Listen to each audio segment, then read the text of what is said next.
नमस्कार दोस्तों, मैं नरेंद्र कुमार त्रिपाठी आप सभी के लिए लेकर के आया हूँ क्लास 10 का इंग्लिश सब्जेक्ट का मॉडल पेपर। और इस पेपर में यूपी बोर्ड 2024 के लिए सभी महत्वपूर्ण प्रश्नों को संकलित किया गया है। यदि आप इन सभी प्रश्नों को अपने तरीके से पढ़ लेते हैं या याद कर लेते हैं तो निश्चित रूप से आप 70 में 70 मार्क्स कैरी कर पाएंगे। तो चलिए शुरू करते हैं आज का ये वीडियो।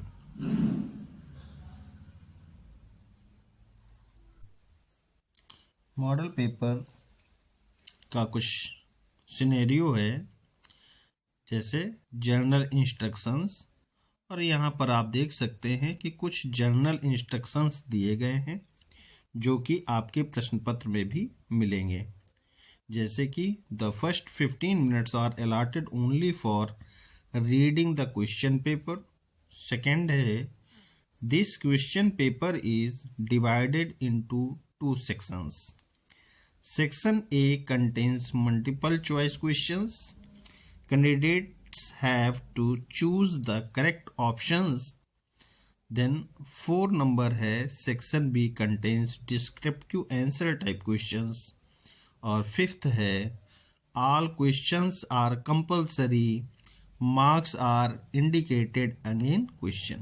यानी कि सभी प्रश्नों के नंबर प्रश्नों के सम्मुख ही दे दिए गए हैं। वहां से आप जान सकते हैं कौन सा प्रश्न कितने नंबर का है और आपको वो जवाब, उस प्रश्न का उत्तर कितने नंबर या कितने शब्दों में लिखना है, ये पहले से ही आपको इंस्ट्रक्शंस में दिया जाएगा।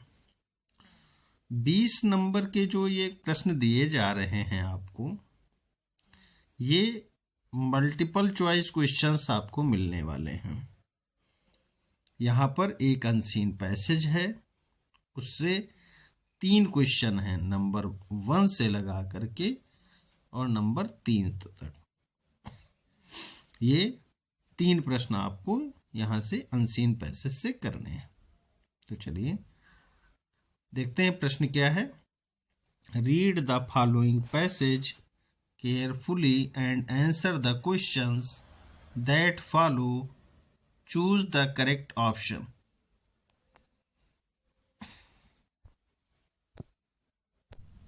अनसीन पैसेज दिया गया है। Gym Corbett National park is the oldest national park in India. It was established in 1936 as Haley National Park to protect the endangered Bengal tigers. The park is named after Jim Corbett, who played an important role in its establishment. It is situated in Ramnagar in the district of Nainital, और ये उत्तराखंड में। The present area of the reserve is 1318.54 square kilometers of buffer area. The altitude of the region ranges between 360 meter and 1040 meter. The area has numerous rides, ravines, minor streams and small plateaus with different degrees of slope and a large lake. तो ये आपका एक unseen passage है और यहाँ से प्रश्न है। प्रश्न नंबर 1 दिया गया है, What was the reason for the establishment of Jim Corbett National Park as Haley National Park? और इसके ऑप्शन दे दिए गए हैं यहाँ पर। To protect the endangered Bengal tiger, to protect the wildlife, to protect the species of Indian elephants, to protect one-horned rhinoceros। तो इसमें आप पैसेज को पढ़ करके राइट आंसर जान सकते हैं चेक कर सकते हैं कि ये किस लिए बनाया गया था। अगला प्रश्न है, what is the range of altitude of the region covered by Jim Corbett National Park. ये सेकंड प्रश्न है और यहाँ पर इसके ऑप्शन भी दिए गए हैं। बिटवीन 360 मील एंड 1040 मीटर। आप पैसेज पढ़िए, इसको हल करिए और इसके प्रश्नों के उत्तर आप मुझे कमेंट करके बता सकते हैं। Which word in this passage means the same as internal? Internal यहाँ पर ऑप्शंस हैं और इन ऑप्शनों में आप चेक कर सकते हैं। क्वेश्चन नंबर 4 से क्वेश्चन नंबर 8 तक के लिए अलग से इंस्ट्रक्शंस दिया गया है। Choose the correct option and answer the following. Who is the narrator of the story the thieves story. ये प्रश्न आपके बुक से लिया गया है। पूछा जा रहा है कि जो स्टोरी है द थीव्स स्टोरी, उसका नरेटर कौन है। आपने कहानी पढ़ रखी है तो बेशक आप इसका जवाब दे सकते हैं। ट्रिकीज एक्चुअल प्रॉब्लम वाज, ये 5वां सवाल है आपका। ट्रिकी की एक्चुअल समस्या क्या थी। अगला सवाल है, आसवल बाज an American, French, German, British. यहां पर ऑप्शन में थोड़ा सा राइटिंग मिसप्रिंट है, BRITISH। ये What was Horace fond of? Books, gardening, locks या फिर हाउसेस। आप इसका राइट आंसर बता सकते हैं। अगले प्रश्न की ओर चलते हैं। Which of the following statement is correct. तो ये Matilda borrowed a necklace of real diamonds but returned a necklace of artificial diamonds. Matilda borrowed a necklace of real diamonds and returned a necklace of real diamonds. C option है, Matilda borrowed a necklace of artificial diamonds and returned a necklace of artificial diamonds. चौथा और अंतिम option है, Matilda borrowed a necklace of artificial diamonds but returned a necklace of real diamonds. आप इसका right answer पढ़ करके और पाठ के आधार पर दे सकते हैं। क्वेश्चन नंबर 9 और क्वेश्चन नंबर 10 के लिए फिर से अलग से निर्देश दिया गया है कि read the passage given below and choose the correct option to answer the questions that follow. The river Kaveri obtains its water from the hills and forests of Kurg. तो ये एक पैसेज आपके सामने है। इस पैसेज का अध्ययन करें, आप पढ़ें इसको और इससे बनने वाले सवालों के जवाब आप दें। महासीर इज फाउंड इन, ये ऑप्शन 4 आपके सामने इसके हैं। क्वेश्चन नंबर 10 है the phrase abound in means, और ये 4 ऑप्शन यहाँ भी हैं। क्वेश्चन नंबर 11 से 13 के लिए अलग से फिर से इंस्ट्रक्शंस दिए गए हैं आपके सामने। Choose the correct option to answer the follow questions. प्रश्न है, द गर्ल वल्ली मलई वाज कॉल्ड, और यहाँ पे जगह खाली है, आपको यहाँ से भरना है कौन सा ऑप्शन इसका सही है। Who is the writer of the story black aeroplane, और ये 4 ऑप्शन है, 4 ऑप्शन में आपको बताना है। According to Mandela what is the greatest wealth of a nation. इस प्रश्न पूछा गया और इसका जवाब आपको देना है। जो भी राइट ऑप्शन है आप यहां से सिलेक्ट करके आप अपनी OMR कॉपी में वही ऑप्शन को ब्लैक करेंगे जो भी यहां पर सही है।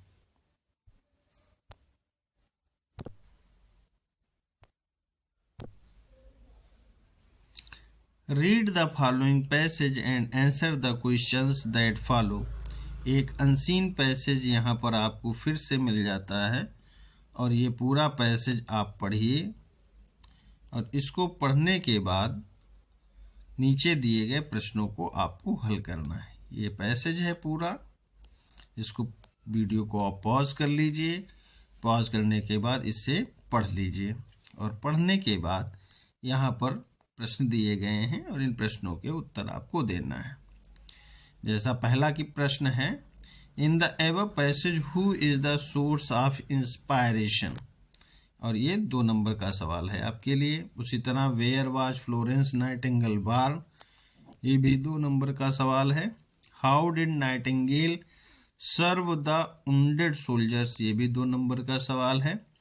Select word from the passage which means opposite to the word hated, इसका अपोजिट पूछा गया है और ये 1 नंबर का सवाल है। राइटिंग स्किल में write a letter to your father requesting him to send you 3000 rupees as you have to go on 5 days tour organized by your college, अथवा write an application to the principal requesting him to grant you full concession in fee। इन दोनों में से किसी एक पर आपको लिखना है, चाहे लेटर लिखिए चाहे एप्लीकेशन लिखिए।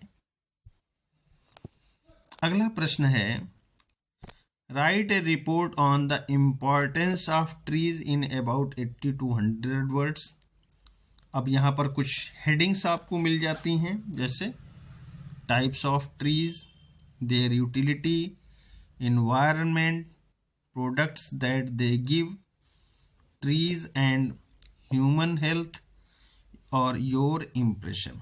इसके अंतर्गत, इन हेडिंग्स के अंतर्गत आपको एक एसे कंप्लीट करना है। अथवा write an article the prize distribution in your college, और यहाँ पर भी आपको हेडिंग्स मिल जाती। इन्हीं हेडिंग्स का प्रयोग करते हुए आपको अपना एसे कंप्लीट करना है। जैसे इंट्रोडक्शन है, प्रिपरेशन है, reception of the chief guest है, कल्चरल प्रोग्राम है, प्राइज सिचुएशन है और थैंक्स बाय द प्रिंसिपल है और कंक्लूजन है। इन हेडिंग्स का प्रयोग करते आपको इससे कंप्लीट करना है। अब ये ग्रामर का पार्ट आपका यहाँ से प्रारंभ होता है। जैसे दिया गया है, rewrite the following sentences by changing into indirect speech. इसका इनडायरेक्ट आपको बनाना है।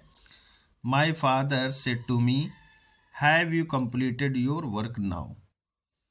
बी प्रश्न है, change the following into passive voice. ये पैसिव में बनाना है आपको।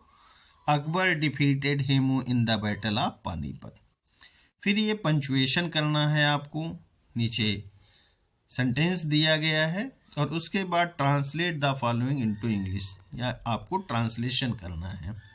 और ये पैसेज आपको यहाँ पर मिल जाता है कि भारत के लोग सरदार पटेल को भारत के लौह पुरुष के रूप में जानते हैं। वे एक कुशल प्रशासक एवं संगठनकर्ता थे। उनके पास सही व्यक्ति को सही पद पर चुनने की अद्वितीय क्षमता थी। सरदार पटेल हमारे देश के गौरव व प्रेरणा स्रोत हैं।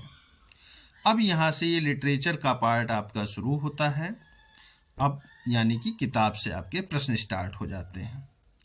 Answer the following questions in about 30 to 40 words each. और ये 3-3 नंबर के 2 सवाल हैं आपके, 3-3 मार्क्स के क्वेश्चंस हैं ये। जैसे how did Lencho feel when it began to rain, ये सवाल है। अथवा इसके अलावा what according to Mandela is true freedom. इन दोनों सवालों में से किसी एक सवाल का आपको उत्तर देना है।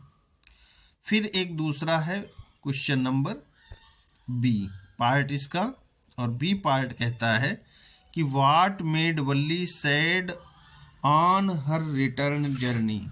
अथवा इसके एवज में या इसके स्थान पर आपको जो सवाल हल करना है वो है describe about Anne's early education.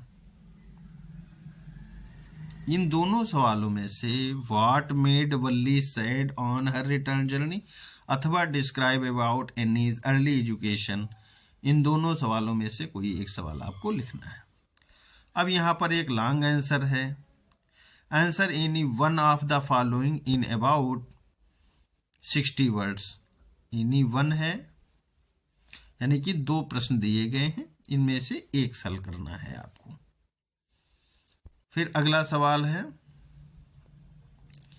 Why does Amanda wish to be a mermaid, अथवा इस प्रश्न के एवज में या इस प्रश्न के स्थान पर आप right 4 lines from any poem prescribed in your syllabus, do not copy the lines given in the question paper. Central idea कह रहा है आपको एक सेंट्रल आइडिया लिखनी है, एनी वन है यहाँ पर, और यहाँ भी ऑप्शनल है आपके पास fire and ice, the wall poem और अमांडा में से कोई एक लिखनी है। चलिए आगे देखते हैं question number 9। Answer any one of the following in about 30 to 40 words. ये 2 शॉर्ट आंसर हैं आपके लिए। फिर एनी वन है, एक प्रश्न का जवाब देना है। What were Fowler's exceptions when he came to meet Ausable, ये एक सवाल ये है। और दूसरा सवाल ये है, how did a book become a turning point in Richard Ebright's life. तो इन दोनों सवालों में से आपको एक प्रश्न हल करना है। फिर है long answer, answer any one of the following in about 60 words. तो 2 प्रश्न दिए गए हैं और 2 प्रश्न में आपको एक सवाल करना है, जैसे write a brief character sketch of Noodle, और दूसरा है discuss the role of the teacher in moulding the personality of Bholi. तो इन दोनों प्रश्नों में से कोई एक प्रश्न आपको हल करना है, और यही आज का आपका ये पूरा मॉडल पेपर है। इसको आप सॉल्व कर लें, विधिवत रूप से इसे याद कर लें, आप 70 में 70 नंबर प्राप्त कर पाएंगे। तो आज के लिए बस इतना ही। Thank you.